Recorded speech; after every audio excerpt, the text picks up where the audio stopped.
so we segue from one great women's team to the other great women's team, the women's lacrosse team, and one great player in particular, Ellie Massera, who had a great night on Friday at Stewart Stadium as the Stony Brook Seawolves basically cruised to a 12-6 win over the Hofstra Pride, allowing only 2 goals in the second half on Hofstra.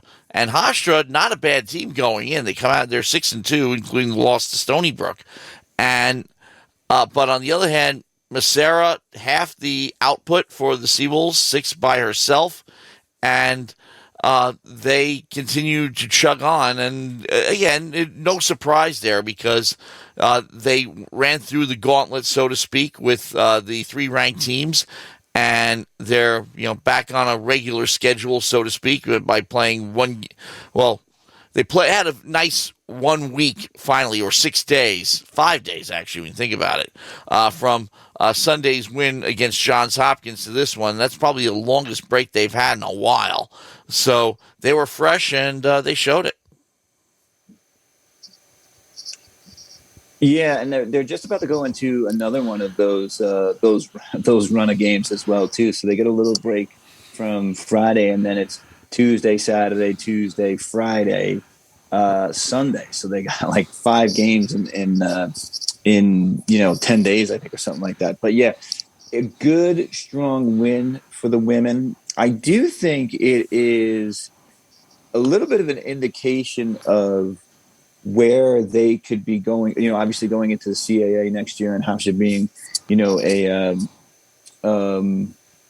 they were actually won the CAA last year, Hofstra, for the women. So, if you're going to kind of compare a little bit like we did with the women's basketball team and where they're going next year, in this one, I think you're going to see, obviously, the women be, hopefully successful, but I think it's going to be tighter games you're going to see from the women next year. But as far as this year is concerned, a good win. It's a good grind out win, like you said. And, stars are being stars, and Massera's a star. Yeah, that's the biggest thing. I think the biggest jump from last year, this year, is Ellie Massera's role. Really, I think taking the role that Allie Kennedy held last year, just because of the versatility that both of them have.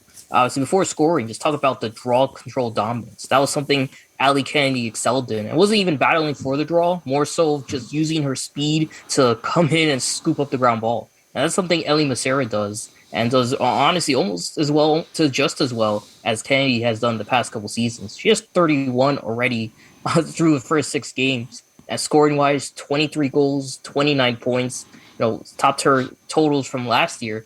And she has 19 goals in her last 4 games. So she is a huge part of this offense. And it showed in that game against Hofstra, where this is a game, I call it the Long Island All-Star game, because both teams know each other so well. Because they played with each other since grade school and high school in most cases. And club lacrosse is in there as well. So many Long Island representatives, they know each other's games inside and out. And for Massera to step up and still score 6 goals with everyone knowing the game plan she's bringing to the table, that's just impressive right there.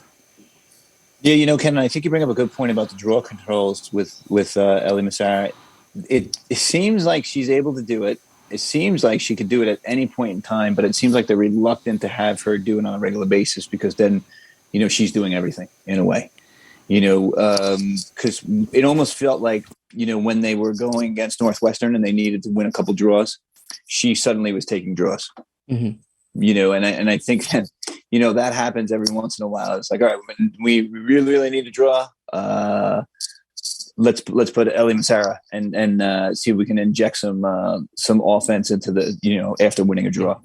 Yeah, because really the primary draw control specialist is Charlotte Verhulst. She has 20 through her first 5 games. And then Claire Levy is the other draw control primary draw control specialist. She has 17. But, for Massera, it's just, I think it's first nature for her, whether she's in the circle or she's coming to get that ball. She just is so good at getting to it and utilizing her speed. And it's one of the reasons why she's so dangerous, especially on the offensive end. Yeah, I also think that's one of those things that's an advent of, or growth from high school. sports is that when you're the best player on your high school team, and she's from East Port South Manor, a small school, in small schools, you're required to do a lot more than you have to at a large school. And some of those small school players, they took the face off, they did this, they did it, and then they scored the goals as well too. But they did a lot of the other dirty work that needed to be done because they were the ones that had to do it. In some of the larger schools, they can kind of be dished off to other players. Now, as far as the rankings are concerned, Stony Brook is still at 6, and I don't expect them to go down with a win like this, but they'll probably hold serve. But here's what's going on coming up. Next up, as we mentioned, this coming Tuesday, they will go to Brown up in Providence, Rhode Island, and Stevenson Pinson's Field, which is not their football stadium. They have a specialized lacrosse facility now. We'll talk about the men's lacrosse in just a minute. But what's important here is that Brown lost to Hofstra a few weeks back. They lost 12-7 at home.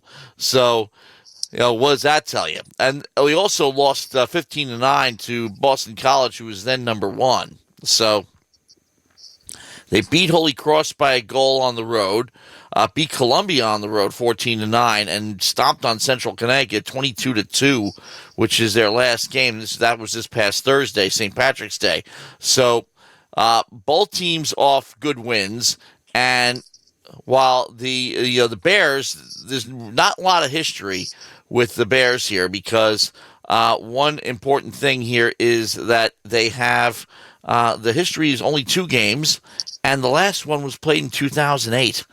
So, and they're 1-1. So the Seawolves won their home game back in 2007 and went up there in 2008 and lost. So, 0 history. We're going back, 14 years, and, Joe Spallina wasn't even there yet, and everything's turned over on both sides. So this is a fresh meeting. It's like they never met before. Yeah, I think that for Stony Brook next year, you're going to see a completely different worked over schedule because you're going into the CAA, so obviously the America East schools will all be gone. Except maybe Albany. Yeah, I would, like we were saying last week, we would like to see Albany stay on for that natural rivalry of the SUNY schools. But Hofstra, you lose that as a non-conference game. It obviously becomes a conference game. You keep Hopkins, but who else do you put into the schedule that wants to play at Stony Brook? And that's going to become a difficult situation for Coach Spallina. Like, how do you get people? You're agreeing in a lot of cases to a loss if you're the other school. Like, what's the benefit for you for jumping in and saying, well, I'll play Stony Brook? Well, you know what? We're talking about, it does segue into the men nicely because that's an ongoing problem that Syracuse has had being, the big 800-pound gorilla in the middle of the Finger Lakes region of New York State, putting together a non-conference schedule, basically after having to bribe everybody to play them, please beat the crap out of me, which is essentially what the men's basketball team does, and of course the lacrosse teams, both men and women, do to their opponents who are not in the ACC with them, and except for this year, again, we'll get there, but yeah, it's a problem. And yes, it means you have to be in a conference, and it was a big problem the first couple of years, that little limbo period between going Division I in 99-2000 and joining the America East in 01-02. So it was, and remember, Hofstra didn't want us to join the America East. They vetoed it. They wanted to stay away from us. They were basically running away from us.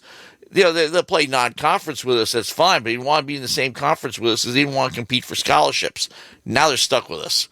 But it's a different Hofstra. Hofstra back then, remember, they had a powerful football program, powerful lacrosse program.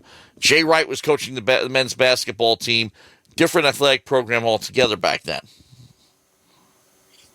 Yeah, and I also think the facilities were so different back then as well, too. I think Hofstra's facilities back then were probably ranking very high in the CAA, and they don't really do that anymore. Well, the arena they become average. Was just built, was brand new under Jay Wright's coaching administration. So, matter of fact, it could be you could argue that was the house that Jay Wright built, and Speedy Claxton, who's the current head coach.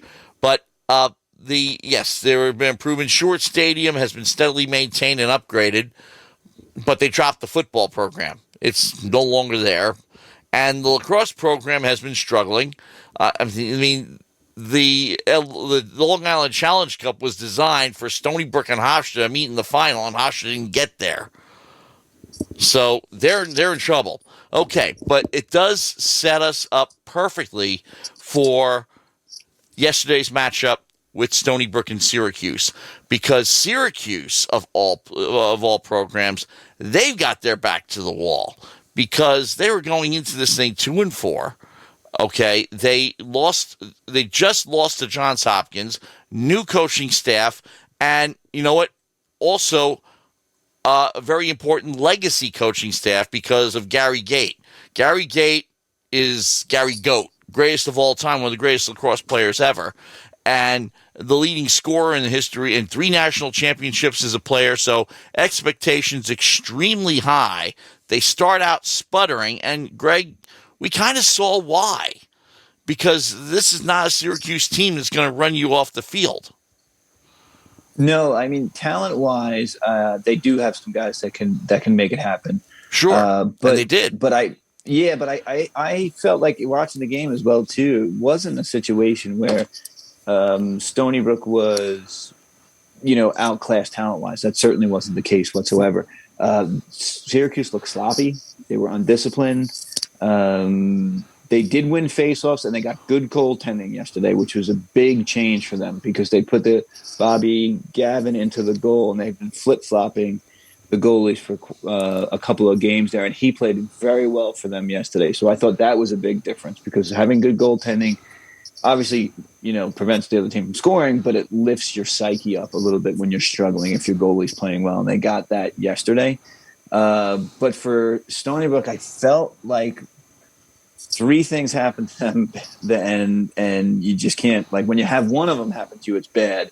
2 of them, it's almost insurmountable. 3 of them occurred, and they all occurred in the third quarter. They started losing faceoffs. Yep. They were shooting poorly, and they weren't able to clear the ball.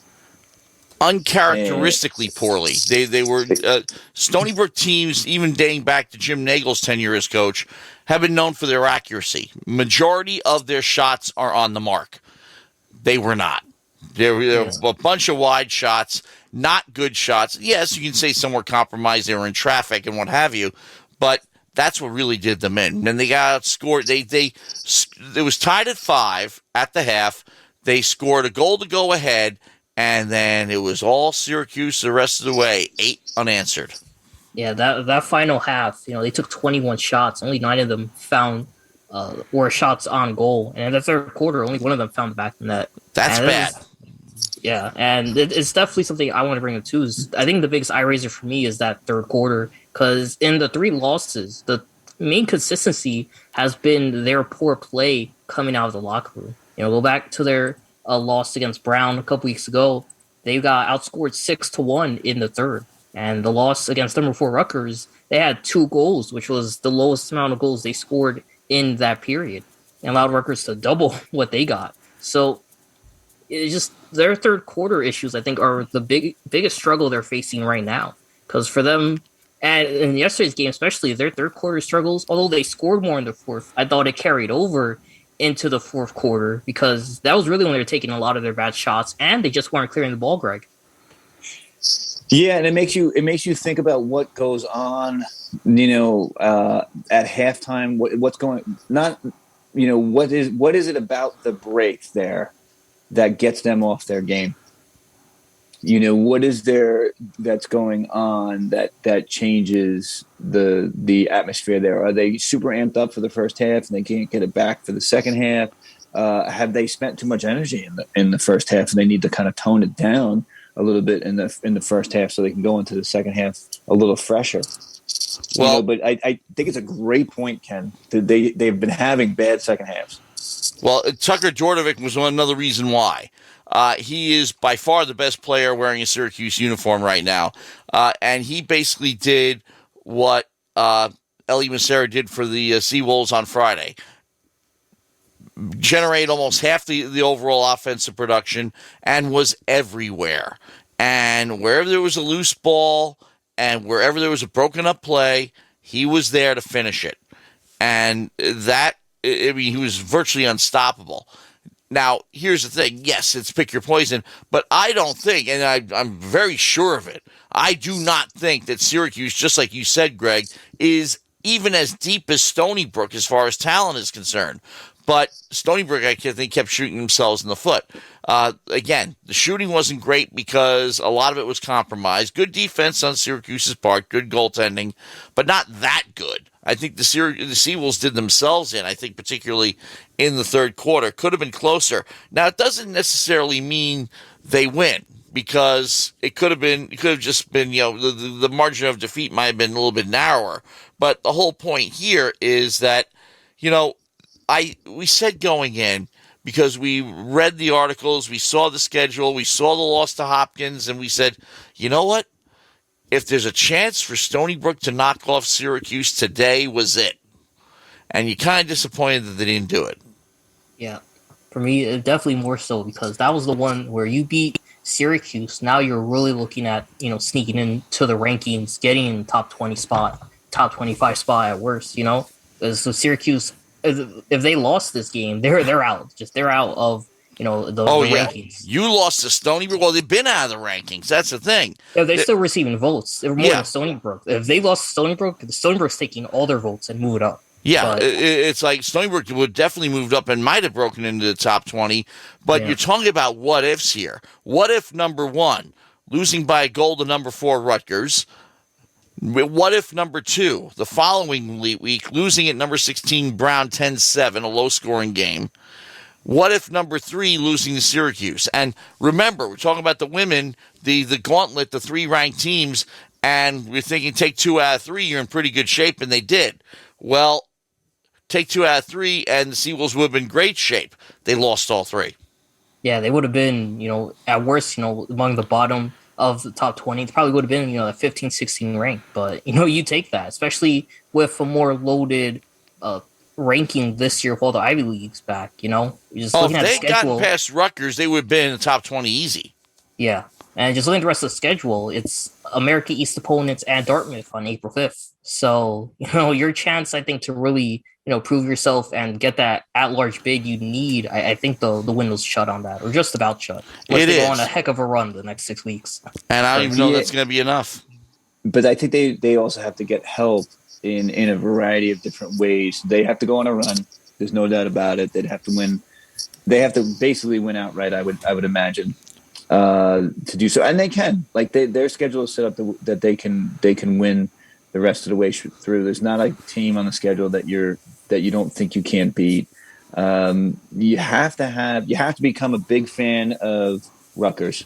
Rutgers has to have a big run. They can't skip up or fall apart in the Big Ten or in the Big Ten tournament. They have to make it to the. And you'd like to see Brown, win the Ivy as well too. But Ken, I think you make a great point about. Listen, there were teams that got into the NCAA tournament last year because there was no Ivy League. The Ivy is going to take at least 2 teams, maybe even 3 teams into the tournament. So now you're losing spaces. There's only 4 at-large bids to get, and for Stony to be one of those 4 at-large bids, something's got to happen. Early on, I was thinking that Vermont, the last game of the regular season, because Vermont was clubbing people early, but then they lost to UMass, so. I was kind of thinking that if they were ranked and you knocked them off and you played well and then knocked them off in the last game of the season, then that kind of becomes like, college football, where your best wins are at the end of the season and that kind of catapults you up the rankings. Mm-hmm. I thought that could have occurred to Stony Brook. But I'm going to be honest with you. I don't know. Like, I wouldn't have been shocked if they beat Syracuse yesterday. Me neither. Going into the game. I thought it was something that was definitely doable. No, I didn't think it was a guarantee, but I thought it was something that was definitely doable. Matt, I think you bring up a good point about if you had at least one of those wins, or obviously 2 out of those 3 wins, it would feel completely different, obviously. But I don't know if they would have been ranked in the top 20 by beating Syracuse. Well, by beating Syracuse alone, I don't think so. By beating Rutgers and Syracuse, yeah, sure. Oh, yeah. I think they'd be in the top 15 if they beat Rutgers. Yeah. I think if they beat Rutgers and Syracuse, they'd be in the top 10. Yeah, I'm looking at USILA right now and just entering this week. Syracuse had 8 votes. Stony Brook only had 2. They're the only America East quote unquote team in the the rankings, by the way, that received votes. So with the loss, I think that's about done. I don't see any America East team getting any votes. And had they won, they would have been 10 and bumped up to right behind Loyola Maryland, and they'd be around that 24, 25 spot, on the outside looking in. And with a strong rest of the season, maybe they could sneak in there with a team like Delaware, Harvard, Johns Hopkins, crashing, or Notre Dame, who entered at 1-3. But I think with the loss, it's just not happening, Greg. Yeah, I think the story might have been not that Stony Brook beat Syracuse, but that Syracuse had lost to Stony Brook. Yeah. And I think that would have been more of a detriment to Syracuse, and I don't know if it would have boosted Stony Brook into the top 20 or not. However, again, you went toe-to-toe with Rutgers, and you showed the world something, that your talent level at least was such, maybe not your experience level, but definitely your talent level was up there with the big boys. And I think that's what we said even after losing. That was probably their best performance all year, despite not winning the game. But here's the other thing, and it's a reality that you have to face. This is not a big year for the America East as a general rule. The America East has had more than one ranked team at the same time many times, especially when the Thompsons were dominating at Albany, number 1 even. But nobody's getting any love. Albany's 1-5, okay? And Stony Brook is the only team overall above 500. NJIT and UMass Lowell are both 0-7. Of course, UMass Lowell's loss coming at the hands of Stony Brook back on Wednesday. But Binghamton's not doing anything at 3-4. Vermont's 3-6. UMBC's 2-3, and Albany's at 1-5. Yeah, they play a tough non-conference schedule, but just looking at what they've been, yes, they lose to Cornell, but they also lost by 2 goals to Drexel, beat Siena, which is their only win, lost to UMass, got blown out by Maryland, and lost to Binghamton. So you're not expecting anything from them either. Yeah, I would agree with that. It's probably the weakest the America East has been in quite some time. Yeah, just when Stony Brook is out of it. And I was going to say, that's kind of the worst part in that sense, to where obviously on the Stony Brook side, you won't be able to play, obviously, to win the championship to get the automatic qualifier. But with losing Stony Brook, it's a huge detriment because, as we said, look at the rest of the conference and how poorly they're playing. They've played so far, and some teams are going to pick it up, obviously, because someone has to win the conference. But, they're going to be essentially a 16 seed, going up against number 1. And you really think they could beat a team like Maryland, like Boston, like Rutgers, one of those top-seeded teams that are up there? Not happening. Not even close. Like Virginia, it's not happening. Well, who voted Vermont to be tops in the conference this year? I mean, absolutely crazy. Losing 15-7 to Duke, and Duke is, Duke, but they lost by a goal home against Utah. They beat Penn State, lost by a goal to Brown, by the way, lost by fewer goals than Stony Brook did, beat Bryant, lost to Dartmouth by a goal, lost to Providence by 2, lost to UMass by 2, and beat up on NJIT. So they're not showing me anything either. Yeah, or really the rest of the country, as I said, because when you look at the rankings, it was only Stony Brook who was receiving votes. Now that's likely done, and at least for this week. The end of that. Stony Brook gets a couple. And this is the same problem the women have had all these years. It's like we say, hey, they haven't lost a game in the America East Conference in 5 years. Well, the America East stinks. Yeah. And yes, why we get 5 seeds and why we end up facing Maryland in the second round instead of the national championship game. And that's why, in terms of the seedings, and we've been complaining about it and screaming about it, and at least in my case, for the past few years, that the women's lacrosse program at Stony Brook gets no love whatsoever. But I think all it has done is force Joe Spolina to upgrade the schedule. He's done so. And what's most important is that the women have risen to the occasion. Okay, the only bad game they've had was that one against Northwestern on the road. And you lose to a top 5 team on the road, that's not such a bad thing.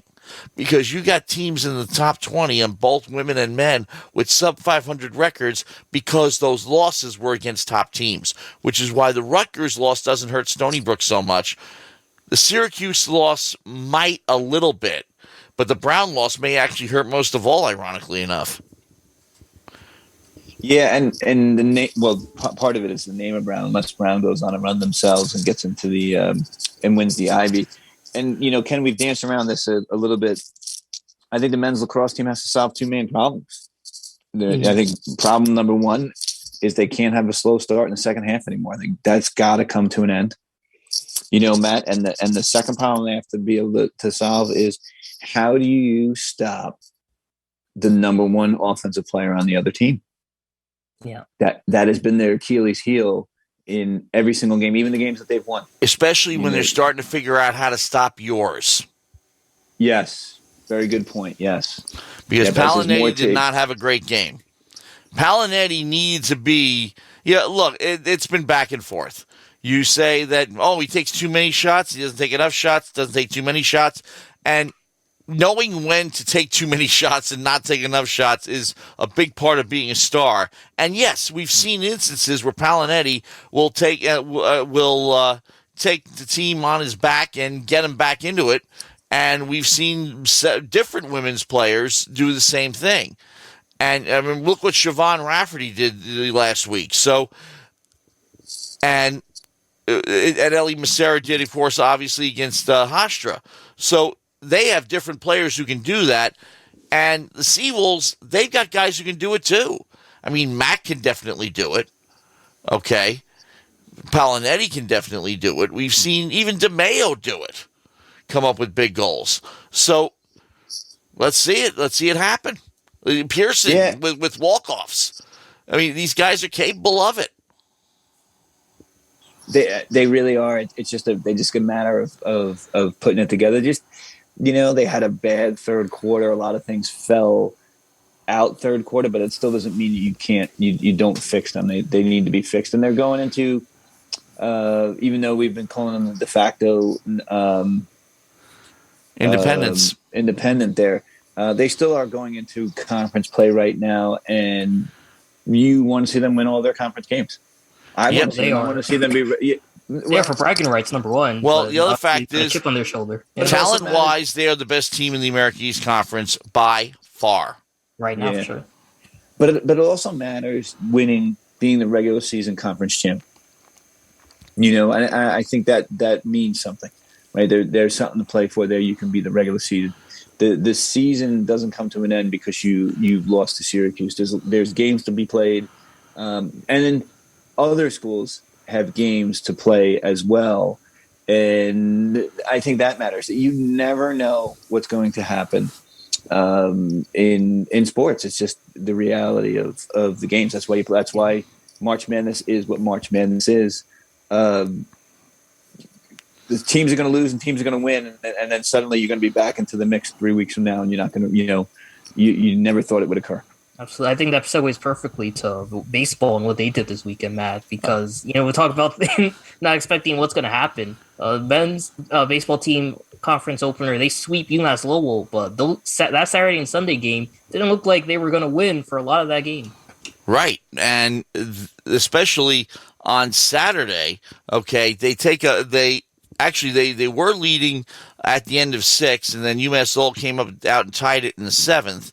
But then it goes to the 10th inning, and Ryan Proto, their catcher, homers to put the Riverhawks ahead 6-5. Then the bottom of the 10th. This is yesterday. Okay, we'll get into today, but Evan Giordano and Cole Durkin homer back to back to give the Seawolves a walk-off win 7-6. Then today comes along. And the fun really starts because here we go. This game was seesaw back and forth, and the Seawolves, first of all, Lowell puts up 2 in the top half of the first. The Seawolves come back with 2 more. Then they score on a wild pitch in the second. They go up 3-2, and then Fish homers, 2-run shot, and it goes back and forth, seesaw game. By a 7th inning, Lowell get a 7th inning stretch. They have a 7-4 lead. Lowell does, and Evan Giordano comes up with an RBI double, and that makes it 7-6. And then disaster strikes in the 8th, as Genther for UMS Lowell singles the center, and that makes it 8-6. And then the ninth, they add another run, 9-6, and then the ninth comes along, and the Seawolves. You got Brown Air homering and Giordano right back to back. Brown Air's is a 2-run shot with a man on, so Giordano literally homers. back to back. Next pitch back to back. Yeah, next pitch back to back makes it 9-9. Go to the 10th, and Lowell walks the bases loaded, and Giordano is back at the plate. Now, that tells you something right there, okay? Giordano homered, and then they batted around into the 10th, and still not having scored a run because of all the commotion that was going on, and Giordano walks. And that... Yeah, and then Evan Fox comes in, and they get the walk-off win 10-9, sweep the series, go 3-0 to start the America East schedule. And let's see, taking a look at the schedule here, do they go up to UMass Lowell later? And they do don't, not. Okay, they do not, but that would be a great rematch if they did. But great start to their schedule. So that also puts them on a 4-game winning streak because after getting swept at Old Dominion last weekend, they won the midweek game against Iona 9-1. So they win the Friday game 6-4. But the pitching not that great, but the hitting able to respond, keep the Seawolves in it, and they eventually overcome. Pitching, I thought, was at its best on Friday. Oh, obviously, Wednesday you won 9-1, but that was against a more inferior opponent in Iona. And Kyle Johnson actually got the start, and which kind of goes to show, where the bullpen's at. Filling in, obviously, for Nick DeGennaro. He's out for the time being with shoulder surgery. So with Johnson starting, he threw 3 scoreless, and they relied on, the bullpen the rest of the way. But and that Friday game too, Ben Farrow, I thought pitched good. The senior pitched 6 1/3 innings, allowed 3 runs, but did strike out 4 batters, only allowed 1 walk. But yeah, I think the biggest thing they picked up against Old Dominion was just their hitting, because offensively, they were impressive, I think, the entire week. And the big thing really were the home runs. So I think in every game they homered at least once, and obviously in today's game, homering a couple times. They're just this game alone, 10 runs and 15 hits, both season highs, and the 3 home runs matched the year's most just from yesterday. So you got 6 home runs in 2 days. It definitely goes to show, the bats are waking up and at a good time as well, Matt. Yeah, perfect. And the weather's been favorable. It was a good weekend all around. Got a little overcast and windy today, but still, wind was a little more than a nuisance. Funny thing is that as far as the long ball is concerned, the Seawolves didn't necessarily take advantage of that wind blowing out to right, but the home run Giordano hit, oh my God. And I even said it because the home run that Matt Brown Airing hit was to right center, just to the right of the batter's eye. And as I was calling it, I was basically waiting for it to go over the fence because it's straight in front of me. And I said at Joe Nathan Field, because the gaps are so deep, you actually have to make sure the ball goes over the fence before you call it a home run. And then the ball Giordano hits, no doubt. No doubter there. Bomb. Yeah, that's big. It's rare that people crush a ball like that at Joe Nathan Field, but I just contradict myself right there. Boom. Yeah. And Greg, I would say I think just speaking about offense, it's so important too, especially, after a week where the offense really isn't doing much, for them to rebound and have a strong showing. Ken, I was thinking about it myself because you talk about you kind of get right a little bit with Iona. Right, midweek, you feel good about yourself. You got one of those singleton games. You go 9-1. It also is what you expected to do early on in the season, right? If you were Coach Sank, this is how you kind of set your schedule up, was to kind of be bounced around by some of these, quote unquote, bigger, better programs, and then you get into the America East and you're firing on all cylinders. Matt, I thought you brought up a good point that the weather got warmer. That always makes the bats warm up a little bit, and you're home. You're not traveling you're not traveling down south. I think that takes we don't, this is why baseball's the most difficult sport. Obviously it's the 160, was it 4 games in MLB? Still 162. They haven't added any yet. So, but you're on the road constantly. It's just fatiguing. to do that and to be able to be home and to play your games home this week had got to be a heaven sent for the players on the team, where they don't have to pack a bag, they don't have to leave, they don't have to. We're just right here. We're just going to play. And just looking at some of the guys who really stepped up, Giordano, he finished the week with a slash line of 615, 667, 231. So he was getting on base almost every time he was up the bat. 2 homers, 6 runs. Brett Paulson, he went 7 for 11 and hit 2 doubles and a home run. Obviously, Brown Airing with his home runs. And Cole Durkin as well, who hit the walk-off home run yesterday. Well, that was his second walk-off hit. So, these guys now are starting to really wake up offensively. And that's big, for a team that struggled on both sides of the ball at the start of the season. Starting to see them improve in that aspect. And it'll definitely help pitching, especially when you got games like yesterday and today to where they gave up a lot of runs. Think of it, too. Everybody, all the starting hitters, except for David Aleva batting ninth, the DH, got a hit today. It's big. Yeah, when you get hits off from 8 or 9 guys, that's consistency number one. But it's so crucial, obviously, to them scoring, just because, you essentially start off the inning, you got a guy on base. Or, maybe there's one out, and you still more likely than not got a guy or 2 on base. So you have put the pitchers in a tough predicament to where they're pitching out on the stretch, and they got to worry about who's behind them, who's to their left, who's to their right. And it takes the focus away from the batter. It just, strengthens them more in the batter's box, obviously, because they got to throw strikes to try to get you out, as opposed to try to pitch around you and swing something bad. And I also think the other thing is too in that situation is not only are you pitching from the stretch, but you're also you're looking to the side of the field and seeing if the manager has called the next pitcher up to start warming up. Yeah, right? Happened a lot in the US Lowell game. yeah. So you start, seriously, you listen.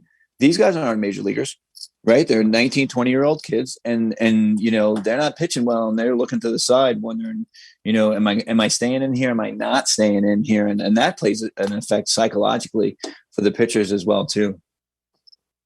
So I think all in all, this was a great week for Stony Brook baseball, picking up those 4 wins, the bats coming alive, like you were saying. I'm intrigued to see, looking forward, Ken, the LIU in Brooklyn on Wednesday, and then they go up to Bangor, Maine, and they play 3 games on ESPN3, which is really exciting for the guys as well too. So I think, they're on a roll right now. I think if you can keep it going on Wednesday with LIU, avenge a loss from earlier in the season, and then go up in Maine. What are we thinking about Maine and what they're going to bring to the table? Yeah, Maine and Stony Brook obviously have a lot of history together, and I think that's the big thing. Stony Brook took the last contest, but again, there's just a lot of history there, even with the players, on this back to that 2018 run where they won the championship. So, this team, Stony Brook and Maine, they both know each other, I think, better than most other teams in the conference. And, you have a Maine team that's, again, looking to win, obviously, to get themselves ahead for their inevitable playoff run, and go against a team in Stony Brook where they're coming off 4 straight wins. At worst, 4 of their last 5 games are wins. It's definitely a tougher matchup than it looked like at the start of the season when Stony Brook were dropping games left and right. Matt. Yep, absolutely. And again, just the right time. But again, also, this is the big problem that's going to hurt the Seawolves, I think, as a general rule, is that the American East, again, not very strong this year. So, in terms of... Go ahead. Just say for Maine, they're coming off a sweep. Well, they swept Binghamton the last 3 games. And Binghamton's also been a thorn historically in Stony Brook's side, too. Mm-hmm. Yeah. And, they've won a few championships themselves at Stony Brook's expense. Okay, we do have one more sport we need to cover because they had a pretty good day today as well. And I'm talking specifically about softball. They've been playing weekend tournaments all the way through. And the latest was down at Rutgers. So they inched their way further north. They still have not played a home game on the Stony Brook campus yet. But they had a sweep on the final day of the Rutgers tournament. They beat St. Peter's and Holy Cross. They first defeated the Peacocks 5-4 in Game 1, and then they shut out Holy Cross 5-0 to conclude the Rutgers tournament with, a 3-1 record. So, yeah, the day before, they beat Fairfield and lost to Drexel in the Rutgers tournament. Never actually faced Rutgers as the host school, but there you go. Earlier in the week they did drop a pair at Fordham in a midweek doubleheader, but they did beat Army in the USF tournament last week. So, struggling along, leading up to the America East schedule. Yeah, and just comparing those losses against the Rams to the rest of the weekend. That series, those two games against Fordham, they'll have 17 total runners on base. So obviously you're leaving that amount of girls on the bases. You're not winning games, and that's why they lost by 1 and then eventually by 6 in those contests. And the offense was really lining it up over the weekend. Is beating Fairfield, obviously. That's an interesting game too because it was scoreless heading to the 8th inning, and then Stony Brook put 5 on the board. 4 of those coming off Alyssa Costello's grand slam, her first collegiate one as well in the top of the 8th. And then following that up, obviously today, where the 6 through 9 hitters and Costello, Chambers, Dye, and Nuss went 9 of 11 with a triple, double, 3 ribbies, and 5 runs in the game against St. Peter's. So for them to come out with a 5-4 win against a real hot St. Peter's team, not just talking about the basketball one, but the softball one as well, which has pretty good record. That was a huge, I thought, setup for them to wrap up the afternoon against Holy Cross, where their secondary pitchers in Milas and Denman combined to shut out the Crusaders. And getting good innings, good outings out of them is so big, especially when Don Baldrug's really holding it down as the ace of this team. She's putting up, honestly, Jacob DeGrom-like numbers. Like, if I told you a pitcher struck out 12 batters in one start, 13 the next, going 6-7 innings, you think I'm talking about DeGrom. But it's been Don Baldrug for the season. Well, if you're pitching 7 innings, that's 21 outs. Yep. Think about that, where more than 2/3 of your outs are strikeouts. Yep. He's been on it. We're really picking up where she left off last season. Yeah. The women were able to do something that Kentucky wasn't able to do this week. That's right. Beat St. Peter's. Beating St. Peter's. Well, not only that, men's basketball beat St. Peter's earlier in the season. How you like that? Beat them by a point. Yeah. I think that means through transverse property, Stony Brook's better than Kentucky. Yeah, the man who beat the man who beat the man. Yeah, Ken, I think we can take that one to the bank, right? There you go. Yep. I'll say that the losses earlier in the week to Fordham, especially the one where they get shut out right in the second half of the doubleheader there. I think what happens when that occurs is there's an embarrassment factor for something like that. And that kind of can wake you up a little bit. So you have the 2 losses, and I kind of saw them earlier in the week, and I was like, oh boy, that's not good for the women here. But sometimes it's those losses that get you playing well, right? Because it refocuses you to what you really need to do. And I think that's really what's interesting about the way softball schedule works out and the baseball schedule works out, where they do these weekend series, or for the softball team to do these weekend tournaments, right? And you have this tune-up game in the middle of the week, and obviously you want to win every game, but when you lose the doubleheader like that, what it can do for you is it can just refocus you for what's coming up in the weekend. And as a coach, it gives you an opportunity to complain about something, right? Which is always something that you're looking to do, especially at this point in time in the season. And it gives you an opportunity to refocus your players, right? Mm-hmm. And I guess that's what happened for them, right? And they come back right away, and they they have a real nice tournament at Rutgers. So I think it was really good for them. I think that's a real step up for them. I showed a lot of maturity for them as a team to do that. But you were talking about weekend series, right? And you were down at Florida International for one weekend, then San Diego for another, then South Florida for yet another. And finally you come up north to Piscataway, New Jersey. Coming up for the softball team, by the way, this is WSB Stony Brook, a little bit after the top of the hour, the sports section. Matt Mankiewich, Greg Taylor, Ken Fermin here until midnight. Join us, please, 631-632-9872, 631-632-WSB. But where I'm going here, and where the Seawolves are going, is that they will stay north. They will not go south anymore. They will not go to University Field yet, not till the end of the month because they still got 3 local road games. They'll be at Hofstra this Tuesday, and then they are at Fairfield for a doubleheader on Saturday. The following Tuesday, they go to St. John's, but they're not home until that Thursday, March 31st, a doubleheader against Sacred Heart. And I believe we have that on the schedule. We're going to bring that to you. That's right. Yeah, so, they're going to be a fun team to watch for sure. And just Greg, on the topic too, just seeing the team mature. It's big in the sense that, obviously, you said a lot of great players graduating from last season. And looking at the squad now, Baldrug's the lone graduate. They got 3 seniors in Shelby Dunman, Lindsay Osborne, Nicole McCarville. The rest of the team is juniors and underclasswomen. So it's just from the coaching standpoint, how big is it just seeing the team mature throughout the season? And especially, as you said, those midweek games, those losses, like how big are they in terms of contributing to the growth of the team?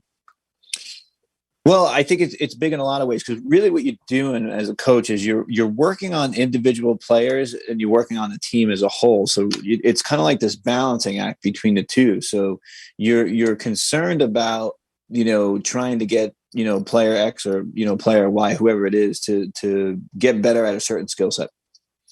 And at the same time, to have the team compete, right? And I always think you, as a coach, coach is always lying when they say that they're taking it one game at a time and that they're only focused on what's going on right now. You're really focused on everything, and you want your team to get hot right now. You want to play hot right now, but you always look at the next year as well too, because you have to. Otherwise, then you're behind, right? Because players are coming in. So as you do have these young players that are starting to develop, and I think the one thing that's interesting about what's transpired with the COVID years that all the players have given back is it takes the pressure off of having to get better in 4 years because now you have 5 years to get better. And a lot of the players that are going to stay and play for 5 years, it gives them an opportunity to really, really work on an aspect of their game. Like if you were a sophomore during the COVID year, the coach is probably thinking, well, I got 2 more years after this with this player. Now you have 3. And I think that really changes, what you're trying to do with those players. Yeah, we see that in Shelby Dunman for sure. Obviously, really stepping up from just an alternate reliever to now being that secondary starter, and she's improving in her performances. Obviously, getting the win at Holy Cross in relief, but starting to really step up from that vantage point. And Matt, obviously, I think that's big as well. Just seeing how much the softball team has improved over the years, and really how well they're establishing themselves in the pitching circle, and just having consistently great pitching now over the past several years. It also means that they when you're looking at also one thing that they were able to do, I think that the baseball team really had trouble with was have a pretty good non-conference record. Now, again, does it necessarily mean that that they're going to get an at-large bid? No, but the chances are better. And again, they're going to have their challenges in the America East Conference. I think the America East is a bit stronger in softball right now. Definitely UMBC. They're definitely stronger than the America East and Lacrosse, for example. Right. But I do believe that we're going to, maybe, we had some hope right now. That's probably the best way to describe it. Okay, so it's 11:12 right now here on the sports section, and it means we spent virtually the entire show last week on Seawolves Sports, and we pretty much got everything covered. Of course, I will let you know what is coming up on the WSB broadcast schedule because, of course, we follow these teams religiously. Had a very, very busy weekend on the air, as well as the teams themselves being busy, but we are actually going to be pretty quiet this week because the next game we're going to be broadcasting will be Saturday. That is March 26th, Women's Lacrosse taking on Vermont. So taking a quick look at the overall schedule for them, They, of course, will be home against Vermont to start off the America East, and that will be a 1 p.m. start, 12:45 here in WUSB. But then they go to Princeton on Tuesday, and then back at home again to start April against Arizona State on Friday, April 1st. So, again, keeping very busy with the women's lacrosse team. So, the following week, on the other hand, we will have that baseball game against Iona on Wednesday, March 30th. Thursday, the women's home opener, the doubleheader against Sacred Heart, 1:45 start there. And, of course, the Arizona State game for women's lacrosse.